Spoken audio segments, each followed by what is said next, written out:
Баршаңызға сәлем. Достар, бүгін пайдалы сорпа дайындайтын боламыз. Бізге ет, сәбіз, картоп, брокколи, жұмыртқа қажет. Әуелі қазанға етті салып қайнатамыз. Көбігін алған соң сәбіз, картоп саламыз.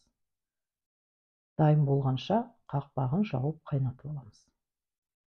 Піскен етті сорпасынан бөлек аламыз. Сорпаны дайындауға кез келген тауықтың, қойдың, сиырдың, жылқының еті жарай береді. Мен жылқы етінен дайындап жатырмын.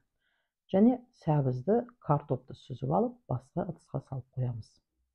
Қайнап жатқан сорпаға брокколиді салып, 3-4 минут қайнатамыз. Брокколи қайнап жатқан кезде кеселерге етті, сәбізді, картопты турап дайындап қоямыз. Содан соң брокколиді сорпасымен кесеге құямыз. Бетіне бір жұмыртқаны 2-ге бөліп саламыз. Достар, міне өте керемет, дәмді тағам дайын болды. Міндетті түрде жасап көріңіздер, өкінбейсіздер. Көпшілігіне қатты ұнайтын тағамның бірі.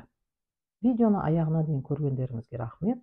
Лайк қойып, комментарий жазуды ұмытпаңыздар. Келесі кездескенше аман болыңыздар.